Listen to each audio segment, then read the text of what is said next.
कल्पना कीजिए 11वीं सदी का भारत, मंदिरों में अपार संपत्ति, समृद्ध राज और शक्तिशाली राजपूत शासक। इसी समय अफगानिस्तान की धरती से एक शासक बार बार भारत की ओर बढ़ता है। एक बार नहीं, 2 बार नहीं, बल्कि 17 बार। वह था महमूद गजनी।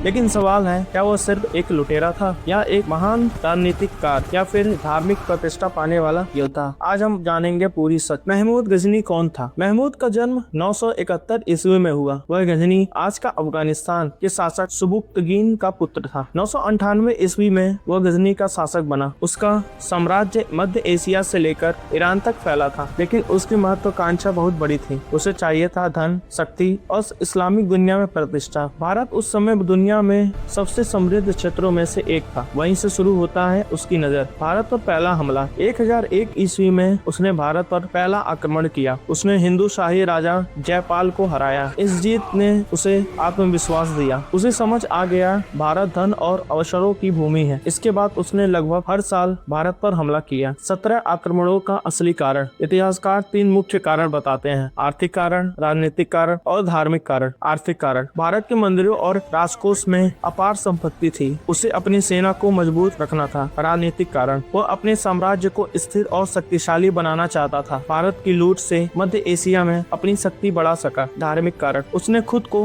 इस्लाम का रक्षक दिखाया। लेकिन क्या उसका असली उद्देश्य धर्म था या धन? यह इतिहासकारों के बीच बहस का विषय है। सोमनाथ मंदिर पर हमला 1025 ईस्वी उसका सबसे प्रसिद्ध और विवादित हमला था। गुजरात में सोमनाथ मंदिर पर 1025 ईस्वी में उसने रेगिस्तान पार कर अचानक हमला किया। कहा जाता है कि मंदिर में अपार धन था। भयंकर युद्ध हुआ, हजारों लोग मारे गए, मंदिर को लूटा गया और इतना धन लेकर लौटा कि गजनी शहर समृद्ध हो गया। लेकिन ध्यान देने वाली बात, वो यहाँ शासक करने नहीं रुका, वो धन लेकर वापस चला गया। क्या उसने भारत में शासन किया? महत्वपूर्ण बात यह है, महमूद गजनी ने भारत में स्थायी शासन स्थापित नहीं किया। उसने पंजाब के कुछ क्षेत्रों को अपने नियंत्रण में रखा, लेकिन उसका मुख्य उद्देश्य था धन लेकर वापस जाना। यानी वह दिल्ली या पूरे भारत का शासक नहीं बना। उसके आक्रमणों का प्रभाव, उसके हमलों के परिणाम उत्तर भारत की कई शक्तियां कमजोर हुई। मंदिरों और शहरों को भारी नुकसान हुआ। भविष्य में विदेशी आक्रमणों का रास्ता आसान हुआ। कई इतिहासकार मानते हैं कि उसके आक्रमणों ने बाद में आने वाले शासकों के लिए रास्ता तैयार किया। निष्कर्ष: लुटेरा या